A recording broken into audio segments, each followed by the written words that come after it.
Okay. All right. We're good to go now. So this is chapter 76, cell phone etiquette. He said, do you believe in cell phone etiquette? Or more realistically, do you know the right thing to do but rationalize that it's okay just this once to talk on your cell phone while in line at the grocery store or to read a text message in the middle of a conversation with your friend? And before you know it, just this once becomes an irritating and disrespectful habit. The gadget formerly known only for phone calls is now the Mac Daddy of technology. It allows a person to call, text, email, surf the web, and download music and videos, demanding an even greater need for rules of etiquette. If you don't show respect and common courtesy when using your cell phone, you run the risk of aggravating people and destroying your personal brand. On the other hand, if you use discretion and follow the simple recommendations outlined in this chapter, you will distinguish yourself from the crowd by being thoughtful and considerate. So here's the things to avoid using your cell phone, okay, to avoid while using your cell phone. Number one, in public places. When you are in public places where others can hear your conversation, avoid talking on your cell phone. If your phone rings, let it go to voicemail. I mean, how many people do that? Not very many. If you determine it is absolutely critical to accept the call, be respectful of others, walk outside or to a private area where others won't be annoyed or distracted by your conversation. If there's no escaping, keep your voice down and cover your mouth to keep your voice from traveling and wrap up the call as soon as possible. Spending time with family. So this is another place. Unless you have a job that requires you to be on call 24 hours a day, be respectful of your family by not talking, texting, or emailing when you are together. There will be occasions when an important call or message must be dealt with immediately, but try to keep those to a minimum. When you do make an exception, apologize to your family members. This example we set for our children will pave the way to appropriate behavior. The next one, travel with others in a car. Oh, gosh. When you're spending time with people in a car, give them your full attention. Next one, driving. For safety's sake, it's best to avoid talking on the phone or driving while driving your car. And, of course, you should never email or text. At work, if you use your cell phone for personal matters during the time you're paid to do your job, you're stealing from your employer. If there are personal calls, texts, and emails that must be returned during the workday, do it on your break or lunch hour.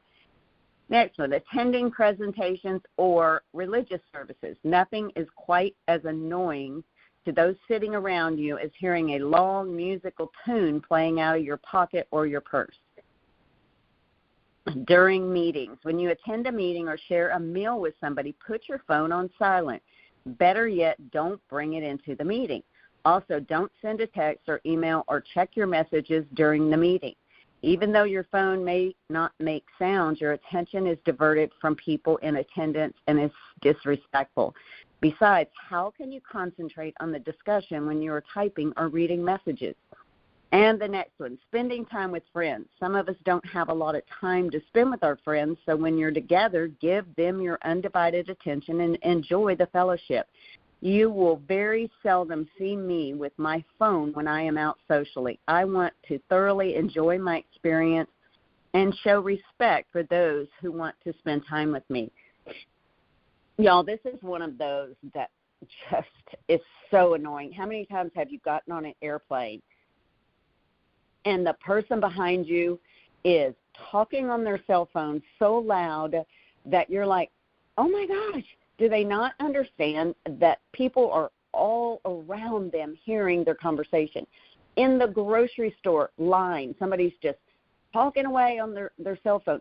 I mean, it's like, or in a restaurant when you're trying to have a peaceful dinner and somebody is over there just blowing up their cell phone, you know, talking loud. To me, it's like so rude to do this, but a lot of people just absolutely have no idea how rude it is or disrespectful, or I don't know if they don't know they're talking that loud or what. And another thing that is very annoying is when you're, out with someone. One time I was with somebody in the car, and they were driving, and we were, going, and we had, an hour, and they spent the entire time on their phone talking to someone while I was sitting in the car with them, riding. I'm like, seriously? Why did I come? It's just disrespect, but, a lot of people just, I don't know if they don't understand it or they just don't care, but that's what it presents is I don't care about my time with you, so I'm going to get on the phone, while I'm with you. So anyway, it's an annoying. I mean, I know I do. Kirby gets annoyed with me when he's trying to talk to me and I'm looking at my phone. It's just, it's not good, especially you're having a one-on-one with somebody and they're constantly texting someone while you're having your conversation with them. So anyway, Kirby, I'll give it to you for your feedback. All right. Well, my pet peeve is like yours when somebody is walking with their phone up under their chin on speakerphone, or they're sitting in a restaurant talking, or now they're FaceTiming on an airplane, and you hear both sides of the conversation 10 times louder than everybody else around you. I don't understand how somebody could be that unconscious of how irritating that can be, but they do it. Sometimes, like you said, they're just sitting in a restaurant talking, not on speaker, but talking really loud for some strange reason, like they got to really talk loud so the person can hear them, but everybody can hear them. So, yeah, and the texting while when I'm having a conversation with somebody and I'm looking them in the eye and I'm talking to them, and all of a sudden they look down at their phone and start texting while I'm talking. I'm like, are you even listening? We went to a concert the other night with Travis Tritt in a really cool venue called the Cavern, actually in a cave, but it was a lot of distraction when we were first settling in, and he started playing, and he was talking a little bit, and there was a rumor in the crowd, rumble of people talking in the crowd because they weren't paying attention, and he actually said, are y'all listening? Because it was so distracting to him because they weren't paying attention, which is the way that feels if somebody starts texting while you're talking. So a lot of things that we have learned in our generation, if you will, I think it would be a great idea if you, Cindy, would do a chapter on posting etiquette, because sometimes I send the wrong emoji and I don't even know why because I don't know what it means. So that might be something we want to consider in the future to teach people how to do that, because I don't know. I don't know how y'all figure it out. But anyway, good stuff. I'll send it back to you, Cindy, to see if he has a challenge for us. Okay, here's the challenge. He says, don't let your cell phone become an addiction. Learn to control the times when it is used. Ha ha. I mean, this is obviously kind of an old book. So many people live on their cell phones now. 15 years ago, none of us had cell phones, and we lived our lives just fine. Most things can wait until the time is appropriate to take the call or respond to the email or text. If you accept this challenge, your world becomes more enjoyable. Your time management skills improve.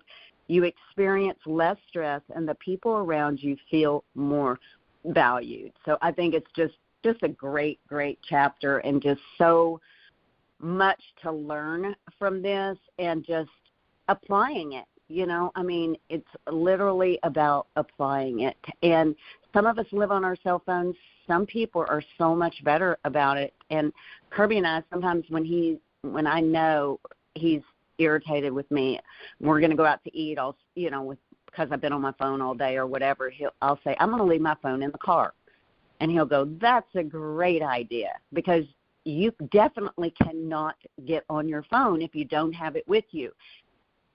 I think it's one thing if you have someone, that might possibly need you, like a babysitter, if you get children at home or whatever, just one of you take your phone in. If you're, going on a date or whatever, just one person take your phone in and then set it on the table upside down. That's what Kirby and I a lot of times do. If we both have our phone, we're going to go, let's put them, and turn them down so that we can't even see what's coming in or what's going on. Or I keep mine in my purse sometimes, and because it's so easy to get distracted. Before you know it, you're looking at social media and you're responding to this and looking at that, and it's just crazy how, because Kirby and I, we're in our 60s, so we lived many years of our life without a cell phone, and I don't even know how we did it now that we have them. I just honestly don't even know how we got along, but we did, and many, many people did. So it is possible to leave your cell phone in the car and do the proper thing when you're out in public for sure. So I'll give it to you to close call. Hope you all have an awesome Monday. All right, good stuff. A lot of stuff to think about, and it really is about respect, I think, in many ways when you're talking about when you're with other people and giving them the attention that they deserve. So get off your phone every now and then and give it a break. We are pretty much addicted to them. It is hard to believe that we lived for many, many years without them. But anyway, good stuff to think about. Thank you, Cindy. Thanks for dialing in to Wake Up Call. I'm going to unmute the lines.